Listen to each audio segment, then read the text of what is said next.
Uma das questões que nós estamos a discutir neste evento é porque é que as pequenas cidades são cada vez mais pequenas. Temos cada vez menos gente, salvo raras exceções, e aí as médias cidades têm um papel, mas a verdade é que as grandes têm cada vez mais gente, isso é uma certeza. Porque é que algumas cidades atraem mais do que outras? Porque são famosas, portanto, e a pergunta que se nos coloca é que se gostávamos de viver aqui. São modernas, são vivas, são históricas, são criativas, são originais, são divertidas, são confortáveis, são cool. Cool. We have a Dutch here, so you'll talk about cool. Rob Adams, yeah, speaking to you, yeah. He's listening in Portuguese, so he didn't understand. Ok, Amsterdão, outra vez as confortáveis. E então temos as regras da atração, não é? Que estão definidas na abertura, na tolerância, na oportunidade, na riqueza, na diversão, na cultura, na criatividade, em serem cool, em felizes, em serem smart, que é o último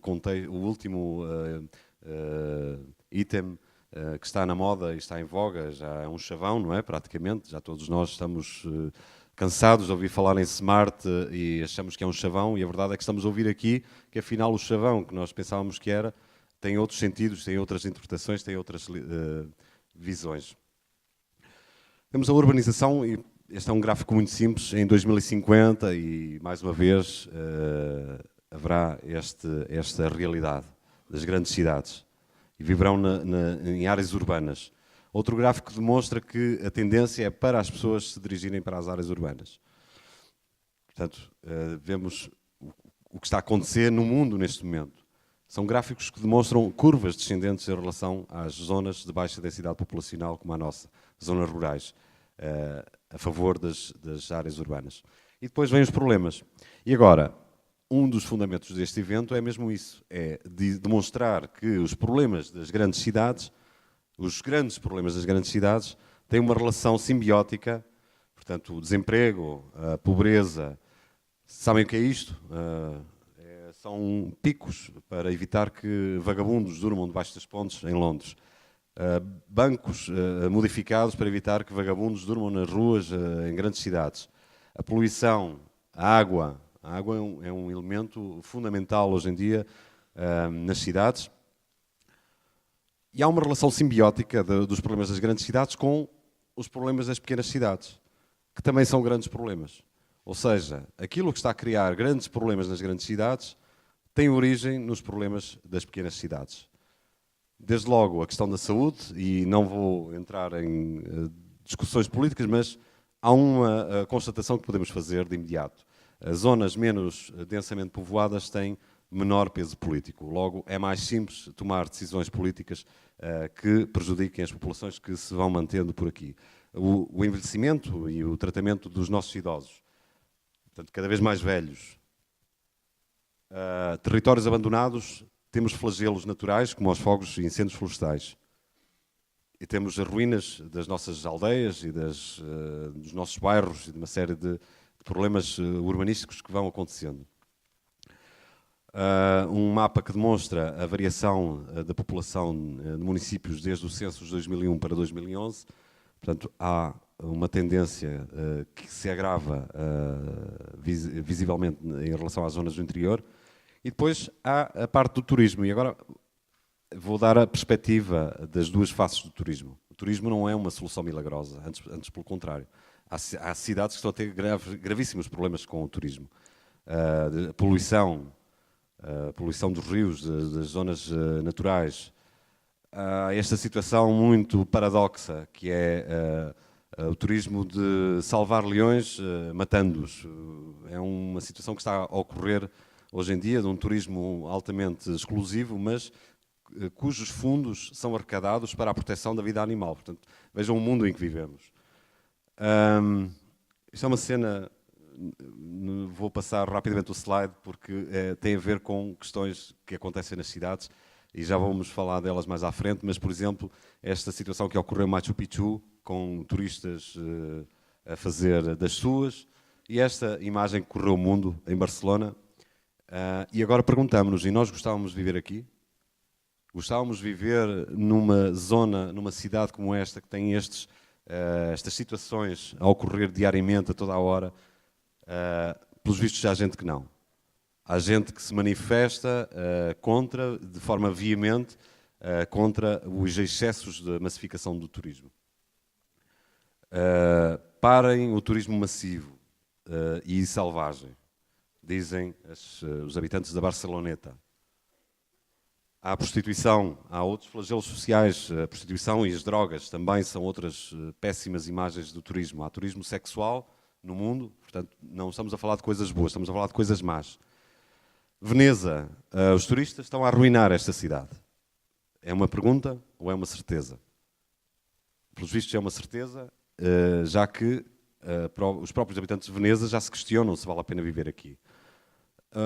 As malas com rodinhas foram banidas. Foi uma medida do município de Veneza para evitar o ruído, portanto, para tentar minimizar o descontentamento dos habitantes de Veneza.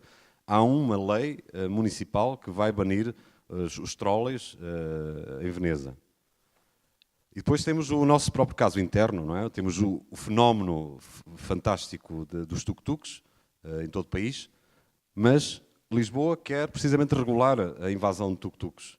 A Câmara de Lisboa está a preparar, a Assembleia Municipal de Lisboa está a preparar um regulamento para os tuk-tuks, visto que há queixas dos residentes em relação aos tuk-tuks. Portanto, outra situação em relação ao boicote, uma cidadã inglesa apelou a um boicote ao turismo em Portugal por causa de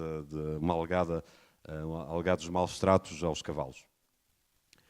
E depois há outra face do turismo. E já vão perceber porque é que eu estou a misturar turismo, cidades, pequenas cidades, grandes cidades, mau turismo e bom turismo. Precisamente porque também temos que puxar a brasa à nossa sardinha. E nós temos coisas muito boas. Então, como fazê-lo bem? E já foi dito aqui 1001 formas de o fazer bem. Eu só vou exemplificar com algumas imagens, de forma cultural, inspiradora, moderna, interativa, social, criativa. Mas já foi tudo dito. Sustentável, trocar os safaris de morte pelo safari ao vivo. O turismo do conhecimento, portanto, a inteligência na origem de onde vem o turista e como analisar os dados, o Big Data no turismo é fundamental. No fundo, o turismo inteligente. E temos o nosso caso, e aqui estou eu, é por isso que eu fiz a apresentação, para vos mostrar estas imagens que ainda não tinham aparecido aqui, e então temos muito orgulho nelas. E vou falar-vos do que é um destino inteligente em Portugal, que poderia muito bem ser o nosso, e referindo-me concretamente às palavras do Carlos, obviamente os destinos não são inteligentes, o turista é supostamente inteligente, mas há formas inteligentes de enganar turistas inteligentes, portanto, também isso é inteligência, não é? Temos estas imagens que valem por 1000 palavras, e isto está a ser potenciado neste momento na região. Está neste momento a ser potenciado através de Smart Travel. Efetivamente, uma das missões de Smart Travel era dar a conhecer a região. Portanto, estas imagens estão a correr o mundo desde o início de maio. Os pauliteiros. Portanto, podia estar aqui o dia todo a mostrar-vos aquilo que nós temos de bom e aquilo que nós podemos aproveitar. Todos os nossos recursos naturais, paisagísticos, ambientais, gastronómicos. Aqui está a gastronomia. Sei que alguns de vocês, esta imagem é forte, sobretudo depois do almoço, mas pronto. Este é um dos vouchers que nós criamos para uma das experiências que nós organizamos no Geoparque Terras de Cavaleiros, o Azibo e as suas vivências na montanha. Temos que dar os parabéns a Macedo Cavaleiros, que conseguiu o selo Unesco para o Geoparque. A Rota dos Cavaleiros da Ordem de Malta é outra das rotas que nós temos aqui que pode ser potenciada. Ou um caso de sucesso em Vinhais, o Parque Biológico, visitado por gente de todo o mundo, gente de todo o país, é efetivamente um caso de sucesso e de estudo. Temos a tecnologia, obviamente o turismo não é tecnologia. O turismo, para mim, a inteligência no turismo vai mais além da tecnologia. Vai ao ponto de utilizarmos a tecnologia, sermos inteligentes a utilizarmos a tecnologia para atrair mais turistas e utilizar as plataformas. Algumas já existem, esta existe há 2 anos.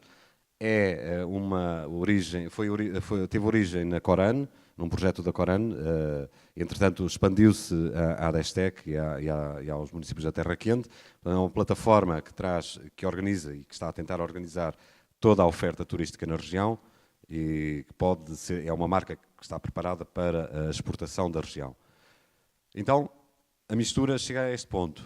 Pequenas e cidades remotas, e eu questiono, são abertas, são tolerantes, são sustentáveis, são criativas, portanto, são questões que ficam na plateia para nós refletirmos. Porque isto, efetivamente, é o que atrai gente para as grandes cidades. Eu não sei se é isto que tira as pessoas das pequenas cidades, mas isto são perguntas que eu deixo à plateia que podemos depois discutir noutros momentos. As pequenas e remotas cidades inteligentes, essas sim, são ricas, divertidas, atrativas, felizes e smart, obviamente.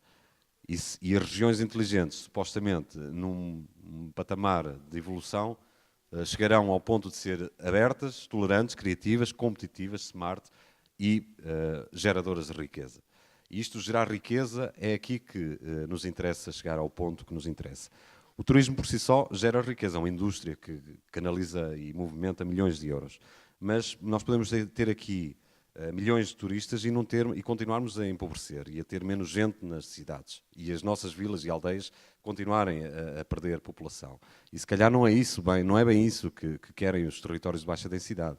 Eventualmente os territórios de baixa densidade querem chegar à sustentabilidade, ou seja, ao destino inteligente, que seria criativo, inovador, diferente, sustentável, ou seja, as pessoas que aqui estão geram riqueza para se fixarem cá e continuarem a atrair mais gente, e depois teríamos então a parte inteligente e geradora de riqueza. E é tudo. Espero que tenham gostado das imagens do Nordeste Transmontano. Fiquei a saber que há muita coisa que está a ser feita nesta região e agradeço por estarem aqui connosco.